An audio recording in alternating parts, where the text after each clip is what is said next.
Party के हमारे साथी श्री गुलजारी लाल जी,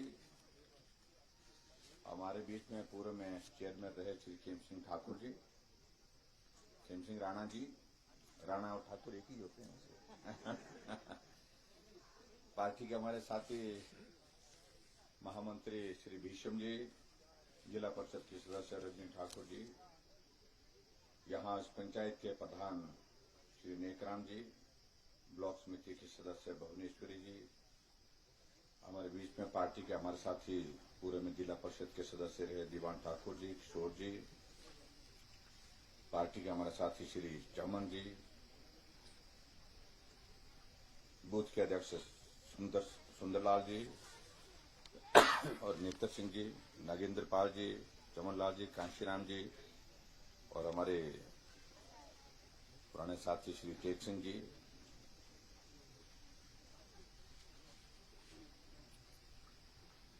पूर्व में यहाँ पर पंचायतों के प्रतिनिधि रहे, वर्तमान में हमारे पंचायत राज संस्थाओं के सभी प्रतिनिधि उपस्थित, सभी मंच पर सभी अधिकारीगण उपस्थित, सभी भाइयों बहनों, पत्रकार मित्र,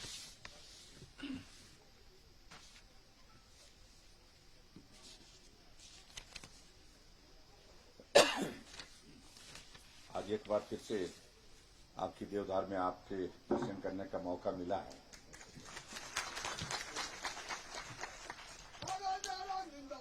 हाँ, एक ही आदमी है मेरा जो समर्थक है, बाकी तो ये पक्का है ना, दो हैं। बहुत बहुत धन्यवाद। ठीक ठीक, चलो बैठे बैठे।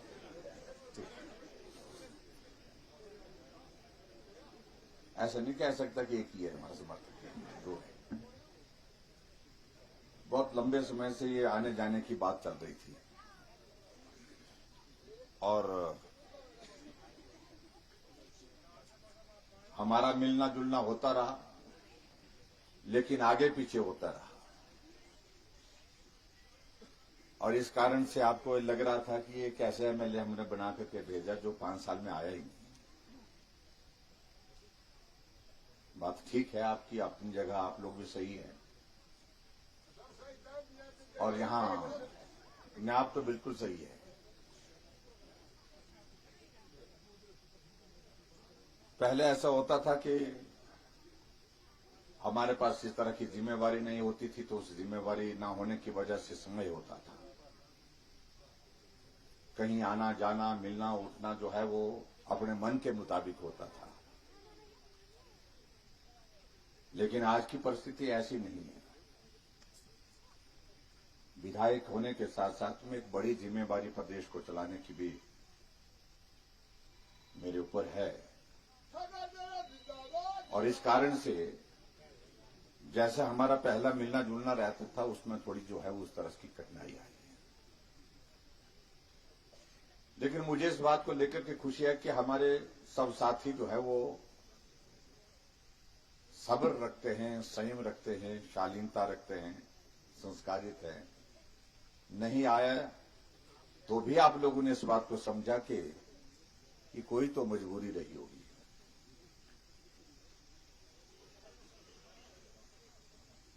पांच साल के ये कार्यकाल पूरा होने जा रहा है और ऐसा लग रहा है कि अभी कल ही हमने यहीं जाकर के पिछली बार भी वोट यही मांगे थे आपसे। वक्त का पता ही नहीं लगता है और वक्त का पता तब नहीं लगता जब आदमी काम करता है, काम में व्यस्त होता है, तब बिल्कुल ही पता नहीं लगता है। जब आदमी बेल आए तो एक दिन भी बहुत बड़ा लगता है, लंबा लगता है। लेकिन मुझे आप सबका स्नेह, आप सबका प्यार सदैव मिला, इस बात के लिए मैं आप सबका बहुत आभारी हूं। सच कहता हूं, मैं आने वाले समय में लंबे समय तक जो है वो सराज विधानसभा क्षेत्र हिमाचल प्रदेश के इतिहास में रहेगा, जहां से आपको हिमाचल प्रदेश का प्रतिनिधित्व करने का मौका मिला है।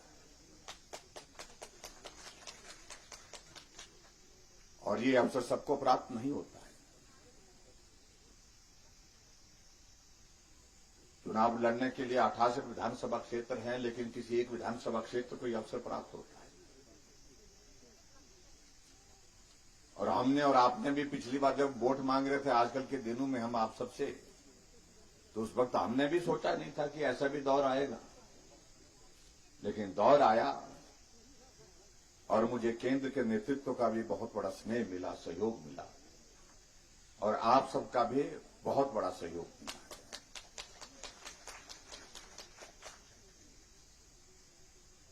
आना जाना भले ही कम होता है, लेकिन मिलना जुलना भले ही कम होता है, लेकिन फिर भी उसके बावजूद इसका अभिप्राय ये नहीं है, इसका मतलब ये नहीं है कि आप हमें भूल गए हैं या हम आपको भूल गए हैं, ना आप भूले हैं ना हम भूले हैं। ये एक भावनात्मक रिश्ता इस सराज विधानसभा क्षेत्र के सब लोगों के साथ हमारा है।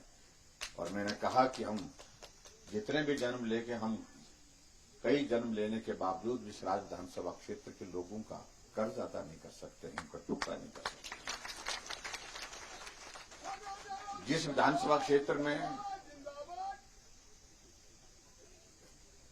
हमारी पार्टी की किसी वक्त जमानत जब्त होती थी,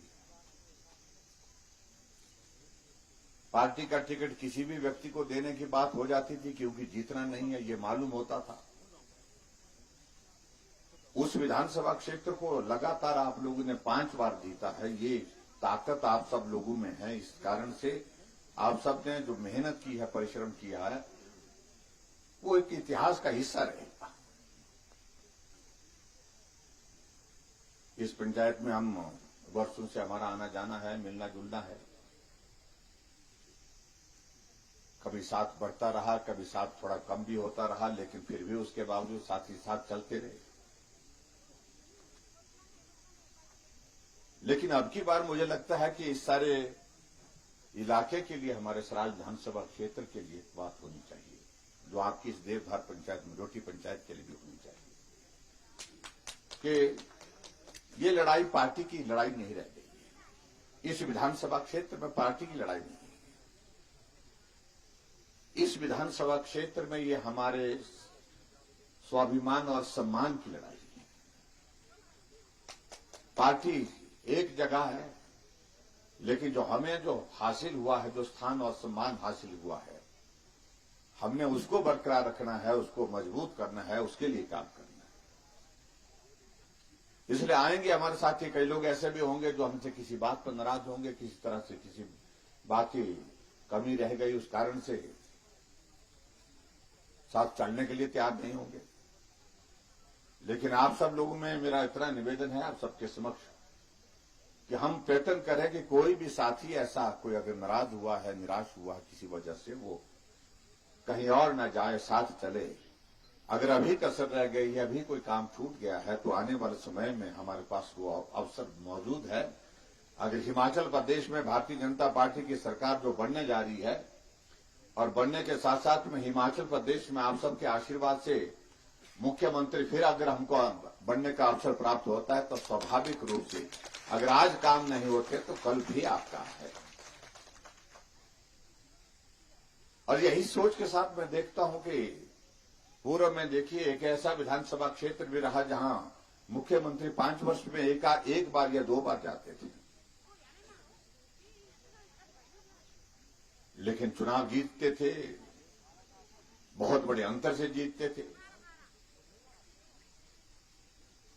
उसकी सबसे बड़ी वजह यही थी कि वहां पार्टी का विषय नहीं रखा उन लोगों ने। हमारी तो इज्जत का सवाल है, हमारे तो सम्मान का विषय है। अगर हिमाचल प्रदेश में सभी जगह हमारे विधायक का एक मुख्यमंत्री के नाते नाम है, एक नेतृत्व करने का अवसर मिला है, हमारे लिए यही बड़ी बात है। और इस बात को लेकर के उस क्षेत्र के लोग लगातार उनको जिताते रहे, जब तक वो लड़ते रहे वहां से, तब तक के लिए हमेशा जिताते रहे। और आप सब लोगों ने भी इस बात को किया है। मैं इस बात के लिए मना नहीं कर रहा हूं कि आज मैं हिमाचल प्रदेश की विधानसभा के अंदर अगर 5वीं बार हूं, पिछले 25 सालों से हूं, तो उसका अगर श्रेय जाता है तो किसी और को नहीं जाता। ये श्रेय मेरे सराज विधानसभा क्षेत्र की जनता को जाता है, आप सबको जाता है।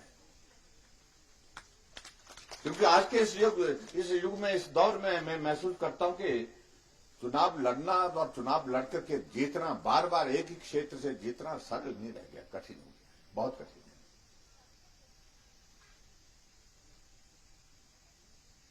तो इसलिए मेरा आप सबसे निवेदन है कि जो हमने इतने लंबे समय तक इतना, जब हमारे पास कुछ नहीं था तो भी हम चलते रहे, लड़ते रहे आगे बढ़ने के लिए। कहीं तो मंजिल मिलेगी, कभी तो हम मंजिल पर पहुंचेंगे, इस भाव के साथ हम लगातार आगे चलते रहे और आखिरकार मंजिल आपकी मिली। और आप आज हिमाचल प्रदेश के, जब हम कहते थे पहले चुनाव में, हम कहते थे शिखर की ओर सराग, और आज सही मायने में हिमाचल प्रदेश की राजनीति में शिखर पर सराग पहुंचा।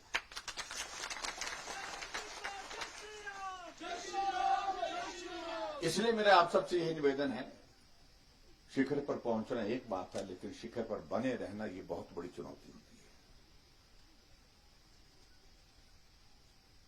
है। और उस चुनौती में अगर सबसे बड़ी ताकत हमारे लिए हौसला देती है, कोई हमको हिम्मत देती है आगे बढ़ने के लिए, वो मेरे सराज विधानसभा क्षेत्र की जनता देती है। मैं पहुंचूं ना पहुंचूं, मैं काम मेरे से हुआ चाहे नहीं हुआ, लेकिन उसके बावजूद कि हमारा विधायक है, हमारा अपना है, इसलिए हमको खड़े होना है, चट्टान की तरह खड़े होना है, साथ मिलकर के चलना है। यही एक भाव जो है आप सबका हमको आगे बढ़ने के लिए हौसला देता है।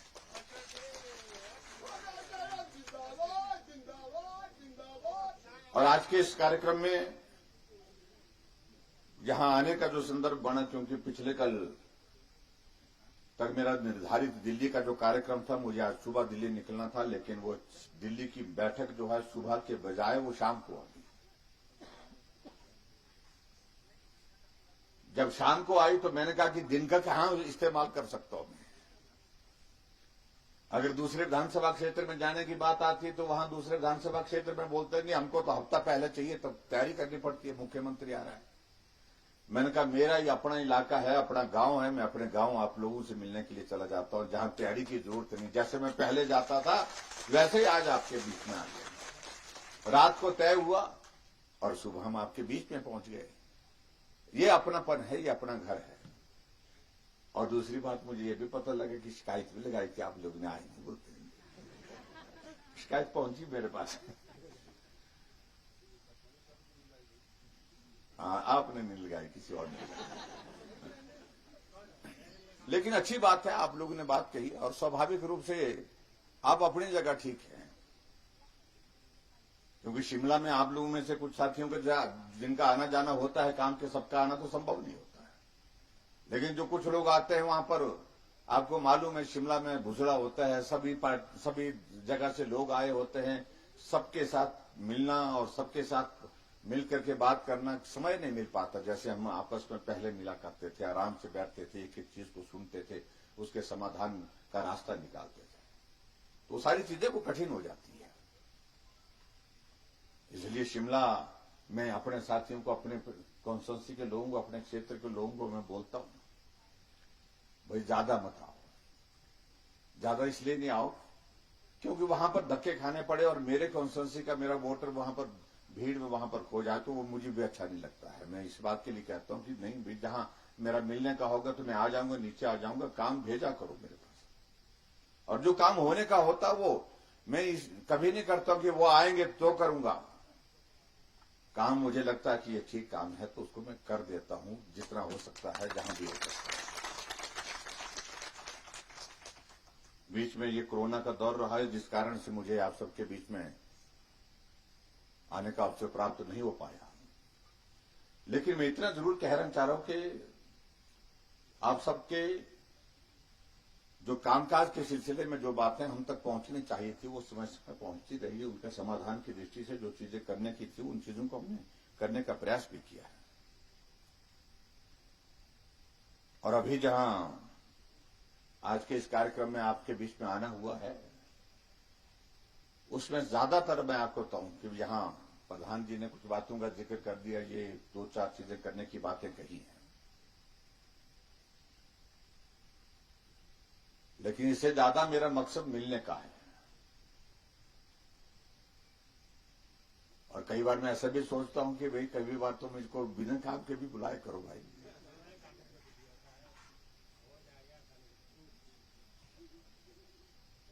क्योंकि अपने लोगों के बीच में हम काम तो करेंगे जितना हो सकता है, वो तो बिना पूछे भी करेंगे, बिना मांगे भी करेंगे, लेकिन उसके बावजूद हमारा इस प्रकार का एक संबंध है, एक नाता है। काम की बात भी होगी और लेकिन उसके साथ साथ में और बातें भी साथ साथ में होनी चाहिए, ये मैं आपके बीच में कहना चाहता हूं। अभी आजकल पूरे हिमाचल प्रदेश में हम सभी जगह जा रहे हैं। मुझे लगभग 2 महीने से ज्यादा का वक्त हो गया, जिस पर लगातार मैं हर रोज हर क्षेत्र में जाकर के लोगों से मिलने के लिए जा रहा हूं। पूरे हिमाचल का दौरा मैंने पूरा कर दिया। 1-2 विधानसभा क्षेत्र रहते हैं, कोई विधानसभा क्षेत्र तो छूटा नहीं। 3 बार 4 बार 5 बार ऐसा भी गए हम। लेकिन अभी का जो दौरा हमारा चल रहा है, इन दिनों का जो चल रहा है, जो हमारे हिमाचल प्रदेश के गठन के 75 वर्ष पूरे होने पर, उसमें 4-5 विधानसभा क्षेत्र रहते हैं जहां मुझे अभी जाना बाकी है, वहां पर जाएंगे। कल भी मैं चौपाल में हूं, चौपाल के बाद मैं नालागढ़ में हूं, और उसके बाद प्रधानमंत्री जी का कार्यक्रम है हमारा 24 तारीख के लिए। उसके लिए मैं आप सबको निमंत्रण भी देता हूं कि सब लोग आए, और खासतौर से जो नौजवान हैं, अब की बार हमने युवा रैली रखी है। युवा रैली रखी है जिसमें सभी नौजवान, हालांकि आदमी को बहुत बुरा लगता है कि भाई जब उसको बोले कि तू नौजवान नहीं रहा, बहुत खराब होता है। आदमी महसूस तो ऐसा करता है कि मैं सारी उम्र जवान ही रहूं। लेकिन यूथ की एक रैली रखी है। उस यूथ की रैली में मैं चाहूंगा, यहां से मुझे मालूम नहीं व्यवस्था कैसे कैसे करी है, आप लोगों ने किया नहीं इंतजाम? बसों में किया है, छोटी गाड़ी में जो आ सकते हैं, लेकिन बड़ी संख्या में आना है। एक तरह से हमारे चुनाव की शुरुआत है वो पड्डल के मैदान से, ऐतिहासिक पड्डल के मैदान से। हमारे इस बार के जो विधानसभा का चुनाव 2022 का हो रहा है, उसका विधिवत शुरुआत हो रही है। उसके लिए आप सबसे मेरा निवेदन है कि उसके लिए आप जरूर पहुंचे। और उस कार्यक्रम में पहुंचने के साथ साथ में मैं ये भी कहना चाह रहा हूं कि आप प्रधानमंत्री जी को सुने भी, और उसके साथ साथ में पूरे जोश के साथ अपने अपने इलाके में, अपने पोलिंग बूथ में जाकर के आप काम में भी जुट जाए।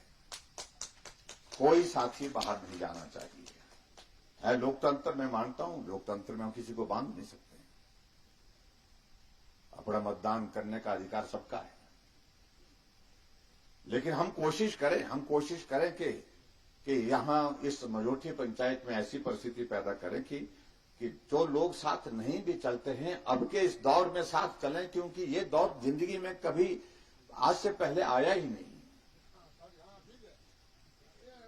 इसलिए साथ चलना है। और एक तरह का हमको ये जो सम्मान मिला है, एक जो हिमाचल की राजनीति में एक पहचान मिली है इस विधानसभा क्षेत्र को, इसके लिए लड़ाई लड़ने का जिम्मा मेरा ही नहीं, आप सबका है। आजकल हमारे कांग्रेस के नेता भाषण देने जाते हैं, भाषण देते हैं, इस राज्य में काम हुआ, कहीं और हुआ नहीं। मैंने हिमाचल प्रदेश के सभी विधानसभा क्षेत्र में काम किया है। कल मंडी विधानसभा क्षेत्र में था, उसमें भी करोड़ों रुपए के उद्घाटन और शिलान्यास हुए। उससे पहले मैं कांगड़ा में गया था, वहां पे उद्घाटन और शिलान्यास करोड़ों रुपए के हुए। लेकिन सराज से मैं विधायक हूं, इसलिए उनको लगता कि बहुत ज्यादा कर दिया। तो हमारे विपक्ष के लोग क्या चाहते हैं आखिरकार? क्या हम सराज में काम करना बंद कर दें? क्या हम सराज में चुने हुए विधायक के नाते जो हमारी भूमिका है, उस भूमिका को ना निभाएं? जिस तरह से बाकी लोग जो है अपने अपने क्षेत्र से विधायक चुन करके आए हैं प्रतिनिधि के नाते, मैं भी सराज विधानसभा क्षेत्र का विधायक पहले हूं, मुख्यमंत्री बाद में। इसलिए मुझे सराज विधानसभा क्षेत्र में काम करना, और हमने किया भी। और इस बात को मैं कह सकता हूं, दावे के साथ कह सकता हूं, जो लोग 5-5, 6-6 बार मुख्यमंत्री रहे जिस क्षेत्र से, जहां 5 बार जितना काम नहीं है उससे ज्यादा काम हमने इन 5 वर्षों में किया है सराज विधानसभा।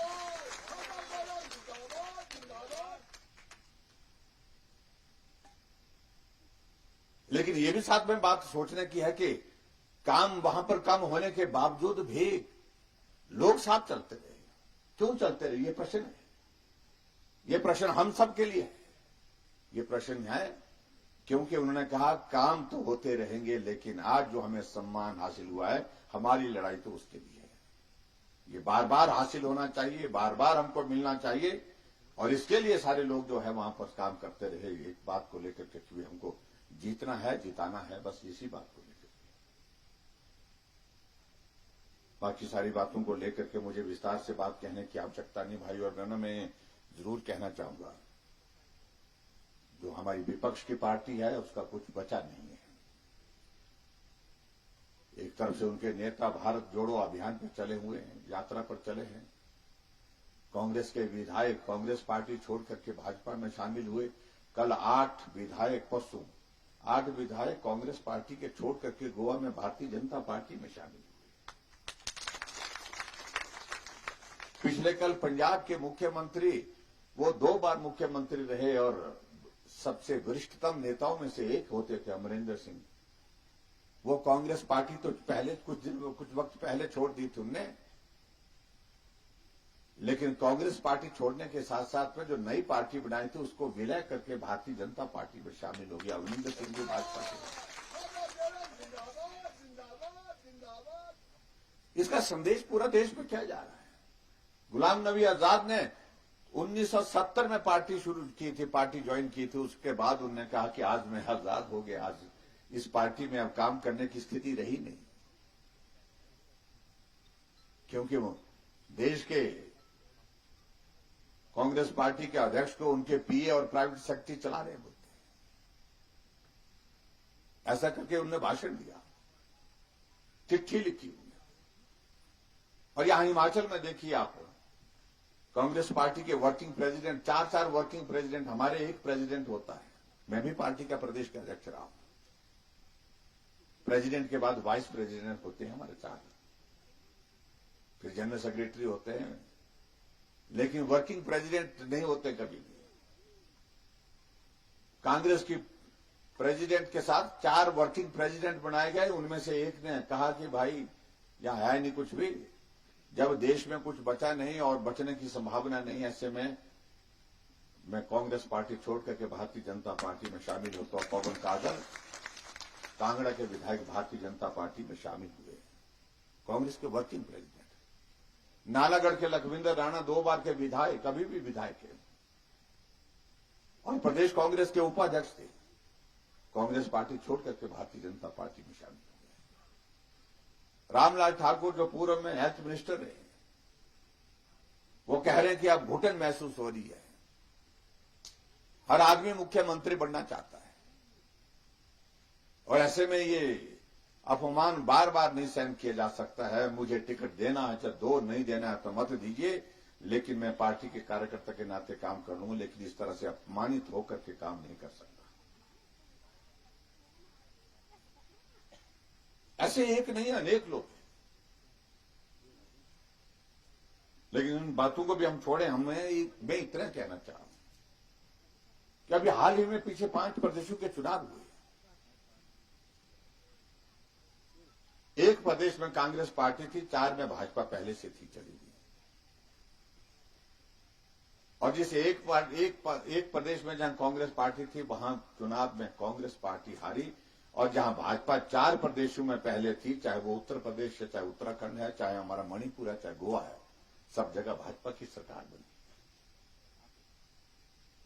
और इसलिए हमने हिमाचल प्रदेश में अब की बार जो बात कही है कि हम रिवाज बदलेंगे, जो 5-5 साल वाला रिवाज बना हो ना हमारे, हमें उसको बदलना चाहिए। अगर उत्तराखंड में फिर भाजपा की सरकार बन सकती है, हरियाणा में बन सकती है, गोवा में बन सकती है, मणिपुर में बन सकती है, उत्तर प्रदेश में बन सकती है, तो हिमाचल में क्यों नहीं बन सकती है? और कांग्रेस पार्टी के नेता एक कहने लगे कि इस काम को तो बड़े बड़े लोग नहीं कर पाए। मैंने कहा सारे काम बड़े लोग नहीं करते हैं, कुछ काम छोटे लोग भी करते हैं, इस काम को हम छोटे लोग करेंगे। वो अपने आप को बड़ा मानता है, क्योंकि बड़े नेता के पुत्र हैं, इसलिए उनको लगता है कि हम बड़े हैं, बाकी तो छोटे हैं। ये दिमाग से निकालनी पड़ेगी उन लोगों के बात, ये जो बड़े छोटे की बात दिमाग में डाल रखी है, क्योंकि वो राजा परिवार से हैं, सत्ता में लंबे समय तक रहने का अधिकार सिर्फ उनको है, ऐसा नहीं है। ये छोटे लोग ही तय करते हैं। लेकिन अब की बार मैं सब साथियों से ये कहना चाह रहा हूं कि इसका जवाब हमको देना चाहिए, और निश्चित रूप से देना चाहिए। हम हिमाचल प्रदेश में एक बार नहीं, अनेक बार सरकार बना चुके हैं, सरकारें चला चुके हैं, लेकिन एक कसर रही है, एक कमी छूटी है कि हिमाचल में भाजपा की सरकार के बाद फिर भाजपा की सरकार नहीं बना पाए हम आज से पहले। अगर ये अवसर आज की तारीख में अगर हम स्वराज्यों को मिले कि कौन था जब मुख्यमंत्री, जब हिमाचल प्रदेश में भाजपा की सरकार के बाद फिर भाजपा की सरकार बने, तो स्वराज्यों का नाम जो है सुनहरे अक्षरों में लिखा जाएगा, हमेशा के लिए इतिहास में हिस्सा रहेगा। ये मैं आपके बीच में कहूं। तो इसलिए मेरा आप सबसे ये हमारे लिए बहुत आवश्यक है। अगर हमें चुनौती दी गई है स्वराज के लोगों के लिए, क्योंकि स्वराज का अर्थ यही होता था पहले, स्वराजी का मतलब यही होता था जो कम पढ़ा लिखा है, कम जानकार है, जिसको ज्ञान का अभाव है। और इलाका स्वराज में रहने वाले लोग वो होते थे जहां पर विकास नहीं हुआ है, और उनको समझाना पड़ेगा कि ऐसी स्थिति नहीं है भाई। सिराज अब आगे बढ़ा है, सिराज के लोग जानकार भी हैं, सिराज में विकास भी हुआ है। आप इस तरह से मत सोचिए कि पुराने दौर की तरह रहा। हाँ, हमारी अपनी सिराजी संस्कृति है जिसके प्रति हमारा सम्मान है, जिसके प्रति हमको गर्व भी है, उसको हम कायम रखते हैं, हमेशा रखते हैं। इसलिए मैं आप सबके बीच में यहां आकर के यही निवेदन करने के लिए आया हूं, क्योंकि चुनाव के दिनों में मेरे लिए संभव नहीं हो पाएगा। आएंगे हमारे दूसरे विपक्ष के लोग, वो बोलेंगे जयराम आया था वोट मांगने के लिए, आप बोलेंगे वो तो नहीं आया। देखो बोलते वोट मांगने के लिए भी नहीं आया, लाड साहब बोलते हैं। और आपके मन में आ जाए यार सच बोला ना भाई, वोट मांगने तो आना चाहिए। भाई कहां से आएंगे? पूरे हिमाचल में, मेरे जी में पूरा हिमाचल का काम है इस वक्त। और ऐसी स्थिति में मैं पहले आता था, पहले मैं यहां भी बैठता था, नीचे के गांव में बैठता था। कोई गांव ऐसा नहीं होगा सिराज विधानसभा क्षेत्र का जहां हम नहीं पहुंचे, कोई गांव नहीं है। जिंदगी का बहुत बड़ा हिस्सा हमने इन गांव को, एक एक गांव को जो है वो पैदल चल करके मिलने का हमने वो दौर हमेशा रखा। आज मेरे सिराज विधानसभा क्षेत्र में जहां से हमको गाड़ाक्षण जाना हो तो सड़कें आपके पास बीच में से पहाड़ों को पार करके पहुंच रही है। आपको थाची जाना, सड़कें पहाड़ को क्रॉस करने के बाद उधर पहुंच गई है।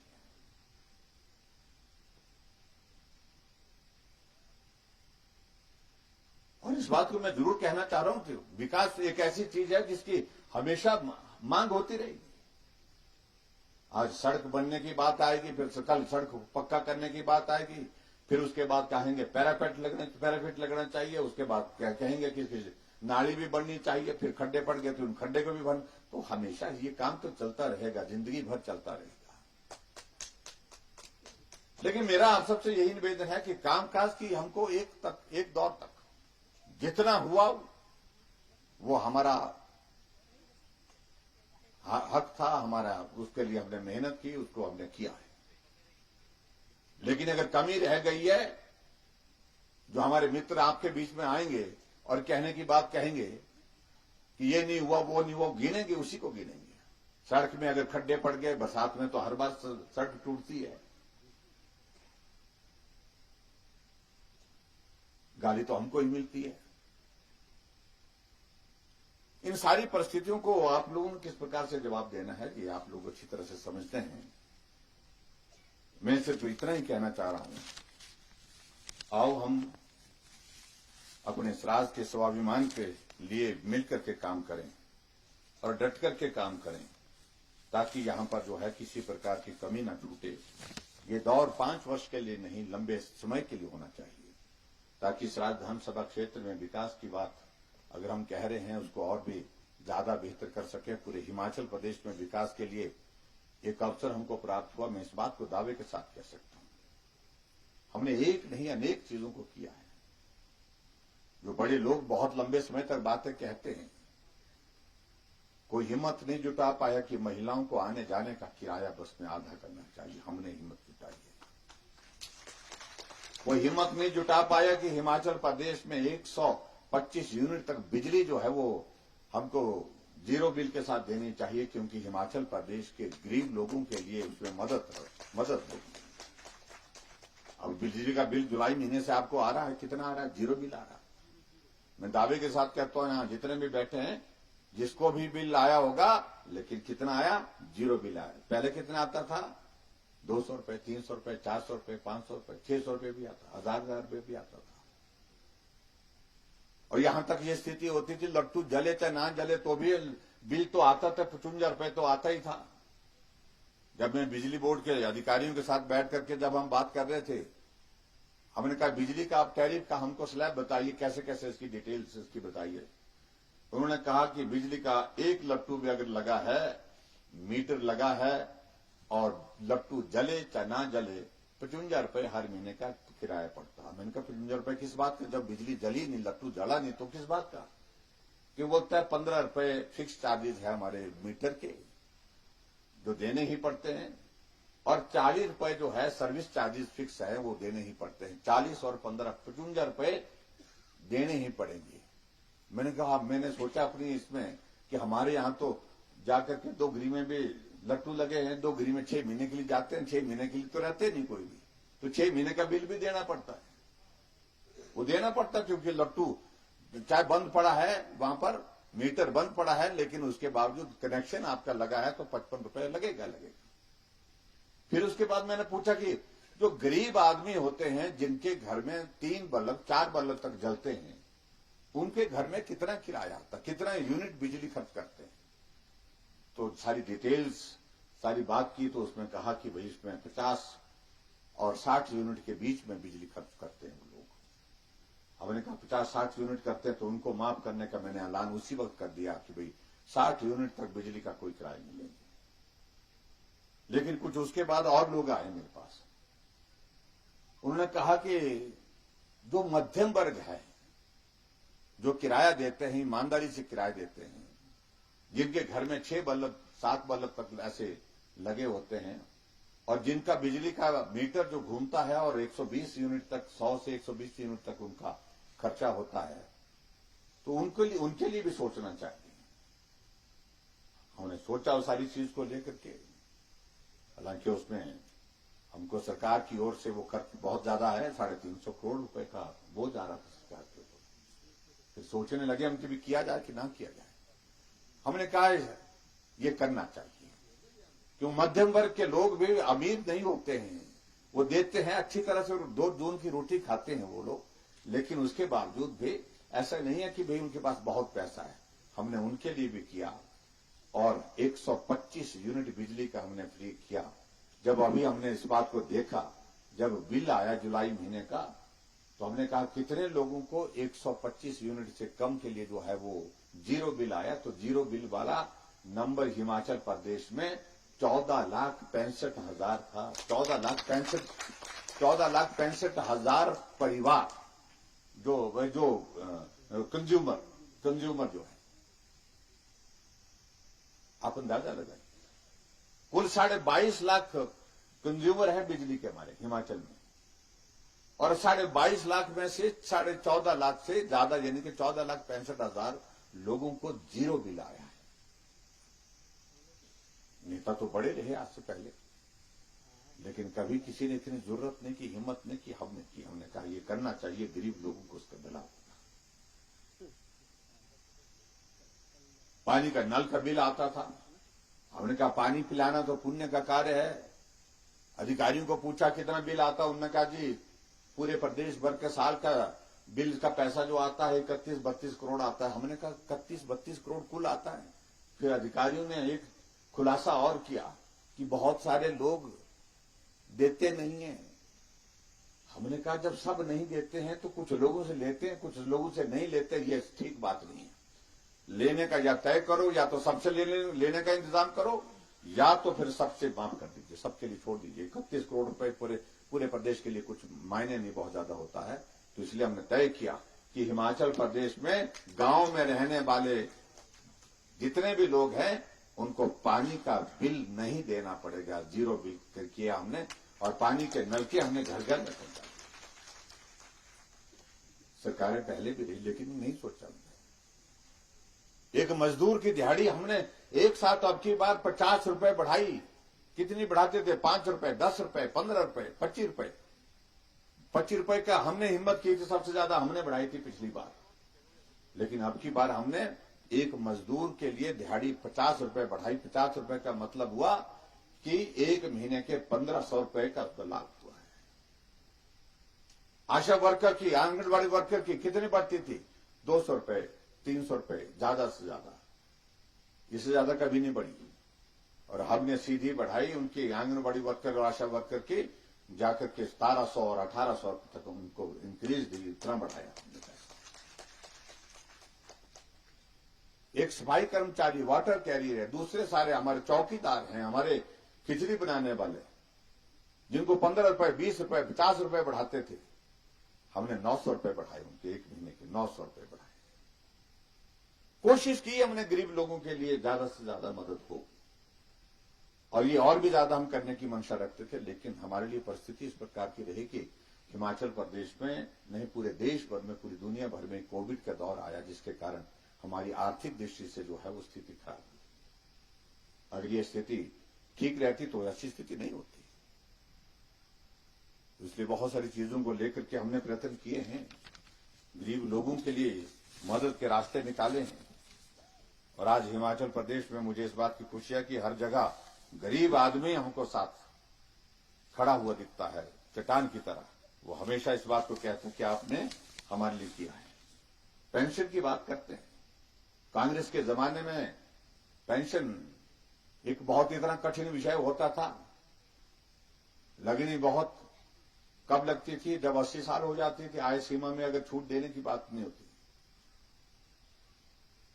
लेकिन हमने हिमाचल प्रदेश में 60 साल से ऊपर सभी बुजुर्गों के लिए पेंशन का प्रावधान किया, और वो 4 लाख लोगों को पेंशन देते थे, हम 7.5 लाख लोगों को पेंशन देते। वो 400 करोड़ रुपए खर्च करते थे पेंशन पर, हम 1300 करोड़ रुपए खर्च कर रहे हैं। क्योंकि हमने गरीब आदमी की परिस्थिति को समझा। गरीब आदमी, एक बुजुर्ग घर में उस 1800 रुपए की पेंशन का इंतजार करता है, एक महीने के बाद मुझे पेंशन आएगी तो मैंने ये 2 चीजें अपने काम की लेनी। उसके लिए उसका महत्व है, बड़े लोगों के लिए उसका महत्व नहीं है। क्योंकि वो तो 1800 रुपए का डिनर भी करके, ब्रेकफास्ट करके आ जाएंगे, उन्हें क्या फर्क पड़ता है। लेकिन एक गरीब आदमी के लिए तो एक महीने के इंतजार के बाद जब 1800 रुपए मिलता, तो उसमें भी सोचता है कि मैंने उसका किस प्रकार से उसका जो है इस्तेमाल करना है। तो इसलिए सारी चीजों को लेकर के हम जो कह सकते हैं, हम लंबी बात कह सकते हैं, लेकिन मुझे अब निकलना पड़ेगा, क्योंकि मौसम भी थोड़ा आज ऐसा चल रहा है खराब भी, तो ऐसे में हमको निकलना पड़ेगा यहां से। तो यहाँ कुछ चीजों का जिक्र किया प्रधान जी, ज्यादा मत करना दे। अब मांगने की मेरी बारी आई हो, आप लोग मांग रहे हैं।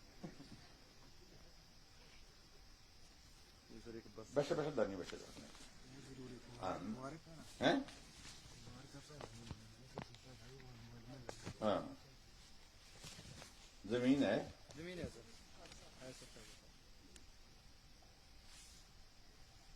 2-4 चीजों को लेकर के यहाँ पर जिक्र किया हुआ हमने।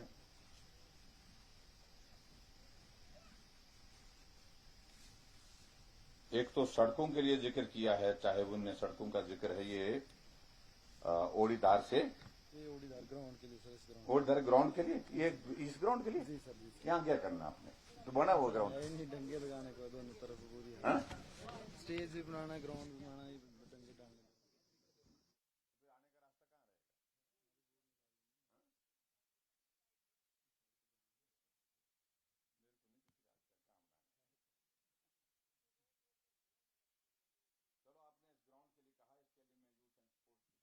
कुछ पैसे का प्रावधान करता हूँ, और फिलहाल मैं यहाँ पर इसके लिए 10 लाख रुपए देने की यहाँ पर घोषणा करता हूँ। और उसके अलावा जो सड़क का जिक्र किया वो आपने गदीमन थलटू नौनी सर, ये शॉर्ट पड़ेगा, में 2 किलोमीटर का अंडा हो जाएगा। ये पहले सड़क नहीं थी, निकाल अब शॉर्ट चाहिए। निकाल दिया सर। सड़क पहुंचाई, देवदास सड़क भी जयराम ने पहुंचाई। बिल्कुल सर, बिल्कुल हमने जिक्र। अब मेरी सड़क को रिजेक्ट कर रहे हैं, ये सड़क तो लंबी है बोलते हैं, अब हमको चाहिए छोटी सड़क। सारी उम्र निकल गई सड़क बनाते बनाते।